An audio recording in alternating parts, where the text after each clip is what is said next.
My name is Suki, and I live in Southwest Florida in the United States. And my near-death experience happened in 2014. In 2014,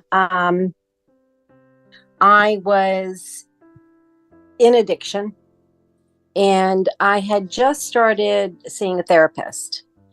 And my I have from the ages of 6 to 11. I don't remember most of that time period of my life. And so anyway, my therapist that day had said to me that she wanted to address those years. And something snapped in my head. And I said, absolutely not. I'm not doing that. I feel like certain memories are buried for a reason. And so I called a friend of mine and I asked her if she had any pills, because my choice of drug was opiates, painkillers. And so I stopped by her house, and the plan for that day was for me to go visit with her mother, which was about an hour away. So I stopped at my friend's, and at this point, it's 1 o'clock in the afternoon. I left her house. So it should have taken me an hour, and I lived in Maryland at the time. So I had to go from Ellicott City, Maryland, around the Beltway, if anybody's familiar with Maryland, to Bethesda. Well, I did a combination of 2 pills that day, and one was a muscle relaxer, and then the other was the opiate. So I'm driving, and I had taken some, and I guess I didn't realize I had taken some, and I took some more. And my last coherent thought was, I can't believe no one's calling the police on me. I was weaving all over the road. So again, mind you, this is 1 o'clock in the afternoon. I don't know at what point in time I realized, that was what I had thought. And the next thing I know, I was outside of my car, and there was like no sound. If I really think about it, it was very odd that there was no sound, like no trucks on the highway, no cars going by, just nothing, no birds, no animals. And I remember I was in a state of panic, and I just kept repeating over and over, I have to get home, I have to get home, I have to get home. And at that point, I went to grab what I perceived as the guardrail that separates the highway. So I went to grab it and cross over it. And at that point, there was a hand that came out from my right side, and it grabbed my wrist.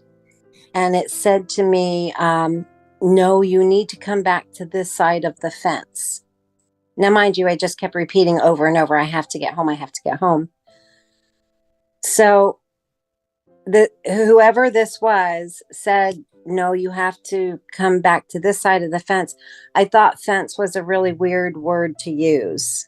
But I tried to turn to see if I could see who it was. And all I saw, as I turned, I saw my car, and I saw me slumped over in the car. So I tried to turn to see who it was, and all I could see was a plaid sleeve. And immediately in that moment, a picture of me and my grandfather came back to me from when I was a little girl. It was just like instant. It was like a picture in my mind that they put, they just said, remember this picture. And so I firmly believe that it was my grandfather, which is quite odd because I didn't have a very close relationship. So like I said, immediately in that moment, I got a visual of a particular picture of me with my grandfather. And the next thing I remember is somebody above me asking me a question. I believe it was like something, do you know your name? And then I was back out of consciousness. And the next thing I know, I am in the hospital and I woke up. Now, there were quite a number of miracles, I think, that occurred that night. Number one, that I didn't hurt anybody. And number two, they didn't do a drug screen on me. And I did not have, I called the police the next day to see if there was a warrant out for my arrest. I had no idea what had happened. I mean, by the time I left Ellicott City at 1:00 in the afternoon, I end up in the hospital at about 9:00 at night. So that's how many hours that I don't remember anything other than what I experienced right after I crashed my car. But the thing is, a lot of the things, and I have found this out as time has gone by, all the things that were shown to me in that time period that I was not in this consciousness, come back to people, well, me in particular, in increments.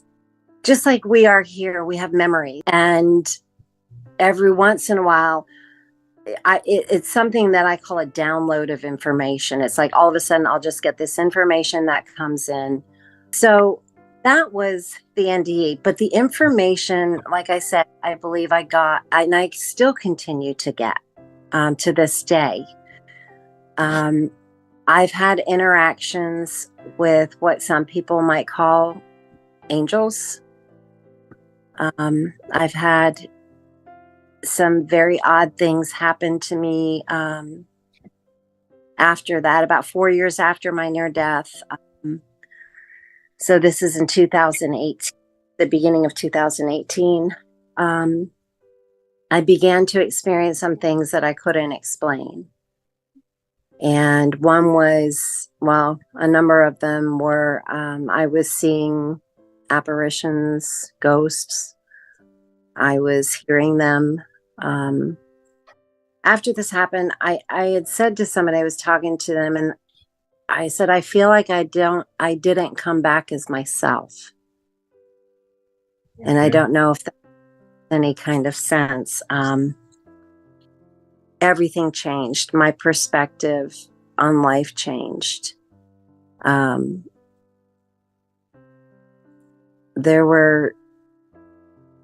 saw people differently, and I knew I was different. In that moment, when I saw the plaid sleeve, a picture was like shown to me in my mind, of a particular picture from when I was about, I think, 8 years old. But like I said, a lot of the things that I was shown, like everybody asks, well, why did I come back? That's the biggest question NDEers have. And sometimes we are shown beforehand. Sometimes we're shown in the moment. And for me personally, I had 2 experiences with my children that I knew I was meant to be here for, and I was meant to help them. But it's so much more than that.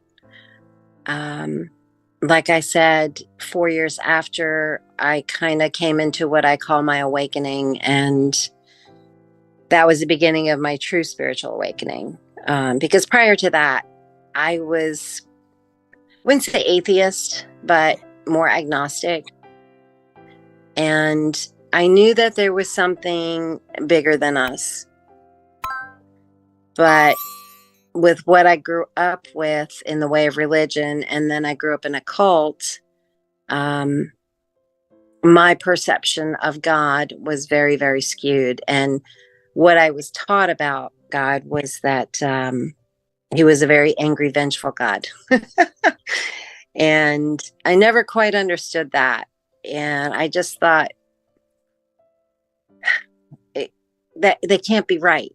Like I said, the things that were shown to me during the course, my NDE, come back to me in fragments now. And this is, how many years later? 2018, 2023. But the biggest thing, like I said, I did come back different. I was given some gifts and abilities that I didn't understand when I first began to experience them. And I kind of went on a journey. I was talking to priests and rabbis, but I was going to so-called, holy people that I was looking for answers. I'm like, I'm nobody. Why would I be brought back? And why would I be given these abilities that I didn't understand? I thought I was literally going crazy. So some of the gifts that I've been given, and some of them I discovered, over a period of time, but one of them would be I'm a medium. I can communicate with people on the other side of the veil, which is, for those that are open to it, it is a beautiful healing experience to be able to intervene and help somebody who's in grief. And I could, I have some amazing stories of interactions and works that I've had with people, but that is one of them. I met a woman when I moved to Marco Island in Florida, and she worked at a health food store, and I was immediately drawn to her.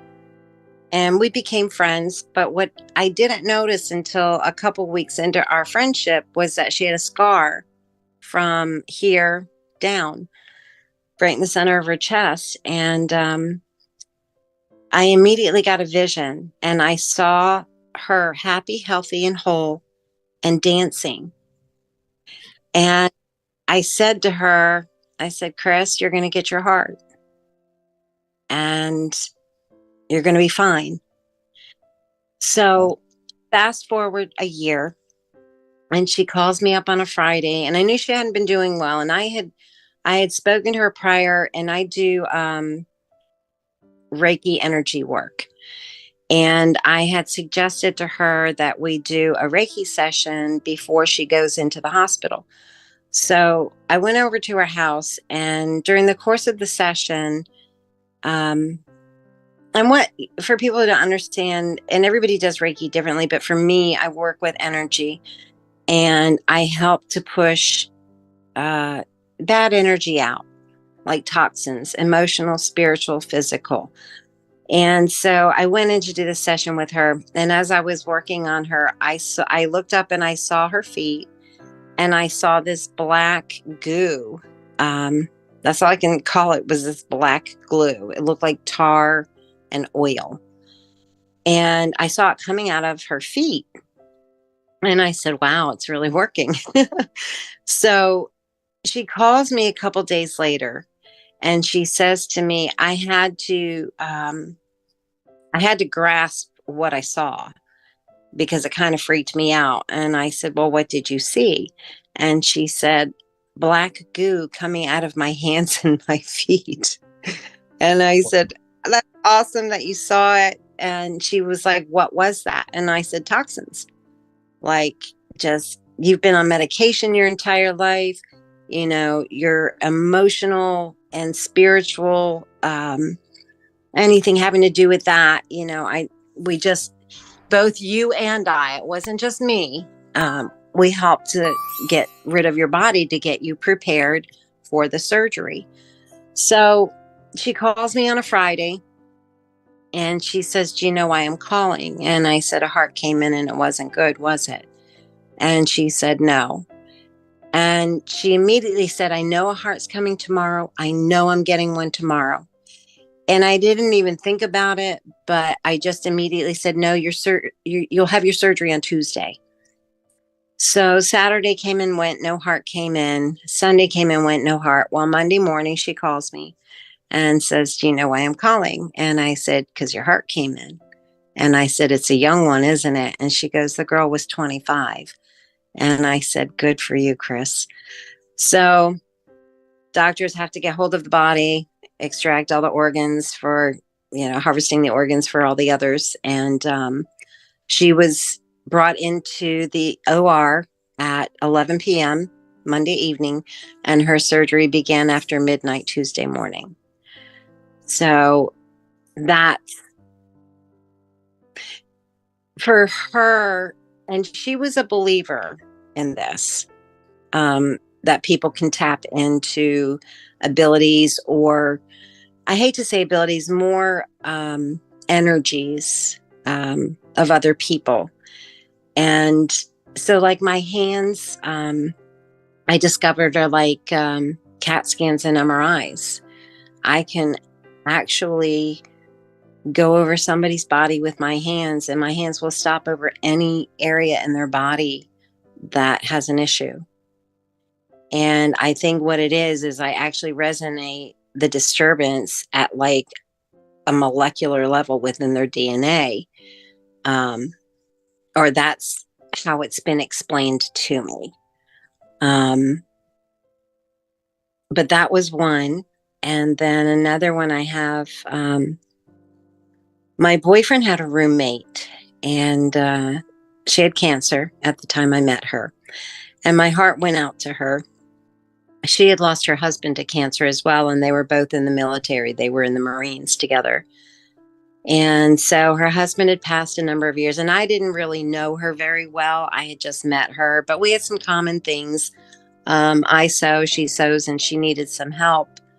So I worked for her for a very short, brief period of time. I didn't know anything that was happening. And on a Friday night, I had a vision of her, and I knew that she was not going to make it. She wasn't going to last very long. And so what I found out, she had been put in the hospital. And so when I was told that, she was there, so that was Friday night I found out. And I knew that within 3 days that she was going to go. So Sunday night, I was wide awake and I had a vision of her. And one of the things that I can do is astral project. And what I saw was her in her hospital bed. It was like I was in the room, and I was standing at the end. I was in her hospital room, and I was standing at the end of the bed, and I was just looking at her.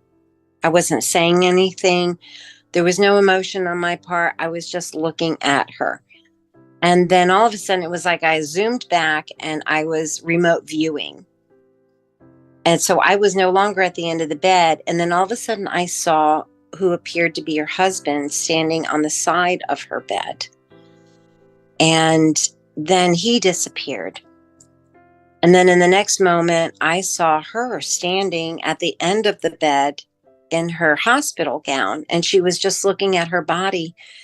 And all I said to her was, "It's okay."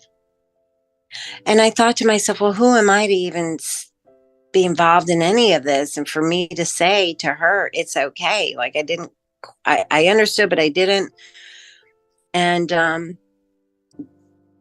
the next morning, I woke up, and as soon as I woke up, I saw this image of her face. It was like in front of me. It was huge, and she was smiling, and she was like radiant. And I was like, oh my God, Connie. And then it immediately went to seeing her standing next to her husband. And she was in her wedding gown and he was in his full Marine Corps uniform. And she went back to the happiest day of her life. And that was the day she married her husband. And I'm going to cry. But I said to her, I said, why are you coming to me? And she said to me, and it was funny because she didn't say anything. I saw her face and it was just her thinking and sending me a message. And she said, I'm so sorry. And I said, for what? And she said, for not knowing where your heart was and not knowing what you were doing behind the scenes. And that I was mean to you. And that was probably one of the most beautiful experiences I've had. My own family came to me and said, you know, you're schizophrenic. You're hearing things, you're seeing things, and you're having hallucinations. And I don't call them hallucinations, I call them visions. And one of the things that I ended up getting involved with as well, once these gifts began to come about, was to help locate missing people, cold cases, things like that. And yeah, spirit did come to me very early in what is called our ascension. And a lot of it has to do with our DNA. I don't believe in any organized religions. I think that it's a construct made by man to keep people in fear. And, you know, I was asked if I spoke with Jesus Christ. And I did. But Jesus was very misinterpreted. And he was a very special person. And he had a great message for people. And he said his biggest message was, don't look for God outside of yourself. So this life, I always say, it's not for the weak. And, you know, one of the things I have said is, I wish I hadn't come back, because my life has become so much more, I hate to say difficult, but it has, and it's driven a lot of wedges. But I want to share one experience in particular. I was really sad one night, and, you know, the division with me and my children, and the fact that they think that I'm crazy. And I was just in my bed and I was curled up in a ball, just crying. My heart was so heavy and I was just so sad. I missed my kids, family. And all of a sudden, my entire room filled with what I can only describe as iridescent glitter. And in this glitter, I saw eyes take form. And all of a sudden, a hand came out and cupped my face where my tears were falling. And this, I'll call it an angel if you want, this angel took their hand away from my face with their hand closed. And as they took their hand away, they said, these are counted. And she opened her hand and all my tears had turned to blue diamonds. And I had never, ever felt love like that in my entire life. And I cry every time I retell that story, because if you think that you're alone, you are never alone.